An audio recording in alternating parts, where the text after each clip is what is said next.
Good afternoon, everyone. Today's presentation is entitled, Can OpenAI's Sora Generate Pixar's Toy Story? I'm going to share my slides. Here we go.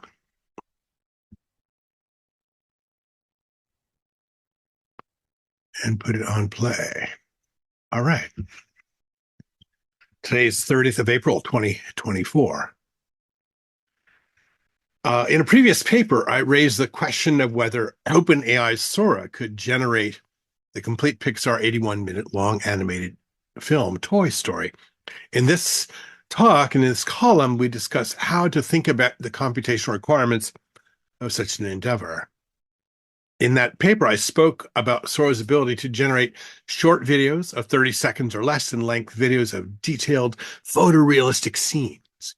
And the longest video recorded at that time was 17 seconds and was generated using a 38-word text prompt input to Sora. And Sora is built on top of OpenAI's foundational model, GPT-4. The text prompt used for the 17-second video is the following. Beautiful, snowy Tokyo City is bustling. The camera moves through the bustling city street, following several people enjoying the beautiful snowy weather and shopping at nearby stalls. Gorgeous sakura petals are flying through the wind along with snowflakes. So a very short 17-second video is generated from that input prompt. At the time of writing, I suggested that I would be more impressed if we could hand Sora the text prompt that would generate the complete computer-generated Pixar film Toy Story, an 81-minute long film. And before we go into that, we need to analyze what we can get out of the Tokyo scene video. So this is the outline for the paper, and you'll see as we go through this how this plays out.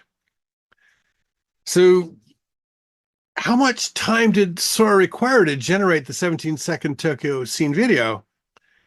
In this paper, too, by Levi, the researchers I spoke to won't say how long it takes to render all that video, but when pressed, they described it as more in the going out for a burrito ballpark than taking a few days off.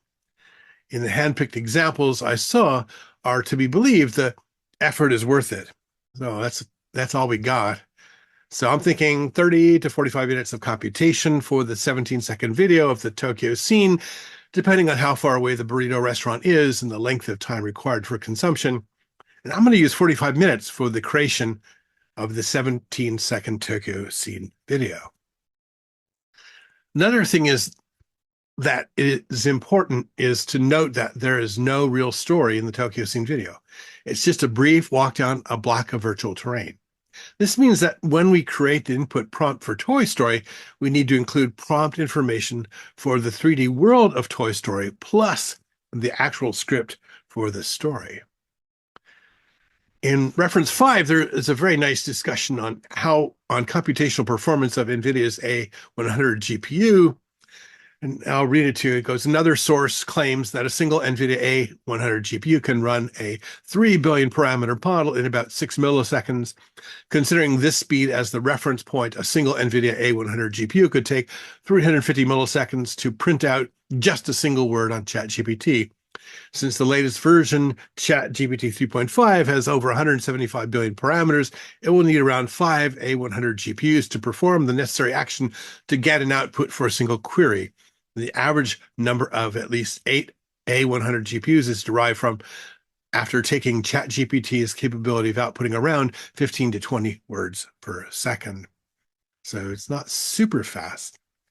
Now, the A100 GPU we'll list that as 1X. Came out in 2021 and has been replaced by the H100 AI GPU, which is 11 times the speed of the A100, 11X. The H200 AI GPU is 18X the A100, and now the Blackwell B100 is 44X, and it's about $30,000 to $40,000. But the A100 is still widely used for large language models, primarily because the A100 was very expensive, about $10,000 for one, and the serious users of these have purchased tens of thousands, some 20,000 or more A100s. And you can kind of see where these different processors built by NVIDIA rate. So we're going to talk about the A100 and the B100 with respect to creating Pixar's Toy Story. So we're going to assume that the Tokyo scene video was computed on A100 NVIDIA hardware. If we had the ability to recompute it using B100 at 44x the speed, then we would see the Tokyo scene video come out in just over 1 minute of time, not enough time to go out for a burrito.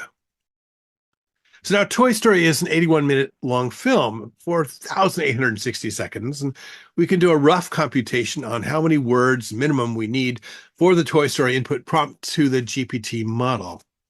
If we take 4,860 seconds and divide it by 17 seconds, that's 286 times more words required of the Tokyo scene video, and then multiply that 286 by the 38 words of the Tokyo scene video, we then get 10,868 words minimum for the input prompt we need to give to the GPT model. If we run this on A100 hardware, this would be 286 times 45 minutes of computation required, or 12,870 minutes, or 214.5 hours for this minimum input prompt for Toy Story.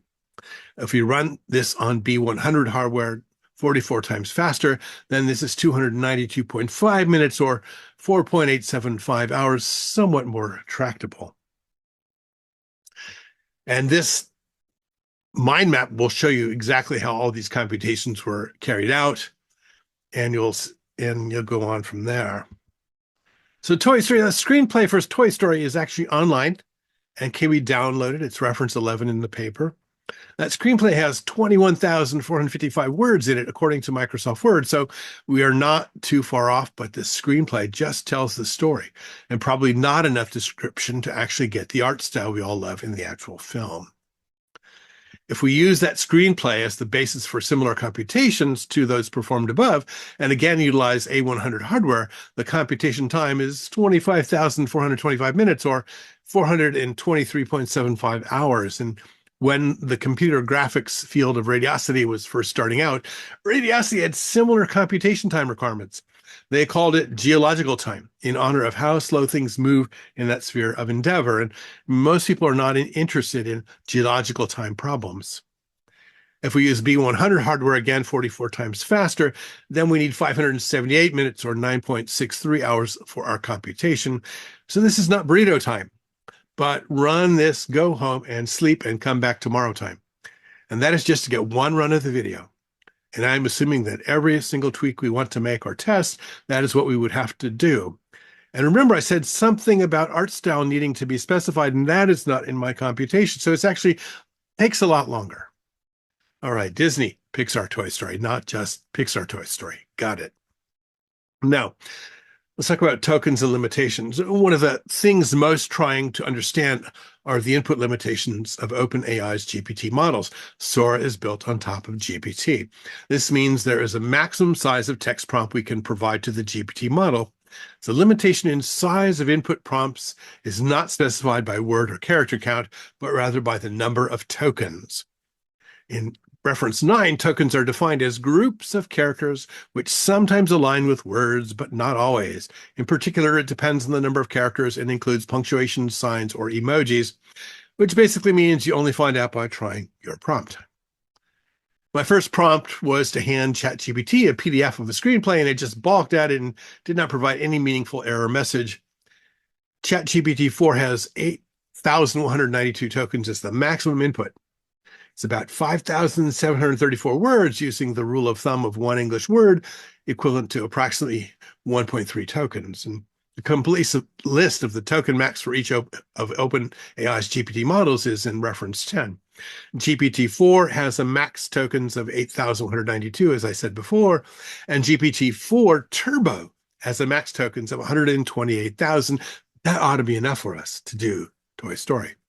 For us to compute the complete Toy Story, we need that GPT-4 Turbo. Hopefully someone will give us the time on their computers, because we don't have the computers. So what can we do with all this inference performance for the interactive experience realm? Well, let's assume that NVIDIA Blackwell farms become prevalent and available everywhere, and we have enough money and power to utilize them. And let's assume that we can make the running of LLM, large language models, more parallel and that we have all the fast memory we require. And let's assume that we know how to author input prompts to our large language models that can provide us the 81 minutes or more of content, either in filmed entertainment form or interactive game form.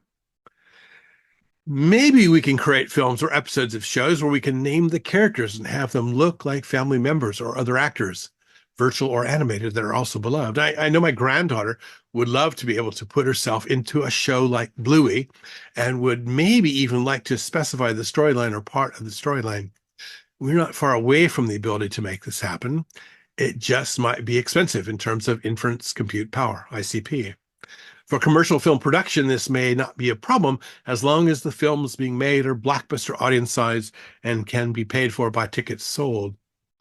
For interactive use, we need to be producing 60 to 90 to 120 frames per second of animated content. We need those worlds produced to be interactive, such that we can reach out and touch 3D objects. The inference computation required is much larger than that required for film and show production. The additional thing to think about is that large computation infrastructure is not in someone's home, but off on the internet in a server facility somewhere. And this means that the delivery of real-time interactive worlds will have networking requirements and networking problems similar to those of Google's Stadia. We're not close to utilizing generative AI models in interactive fashion unless those model computations are inside of the device we are playing on. Maybe if Apple ever figures out how to get into the AI business, we will see this inside of their iPhones and iPads as they have the right processor architecture for something like a small language model, an SLM. Maybe one of my next columns will be about the importance of networking for the interactive game space, and perhaps a column on how to draft meaningful input text prompts for processing by large language models like Sora. Although, again, I've got to beg someone to send me the computation time so we can actually test out, can we do Pixar?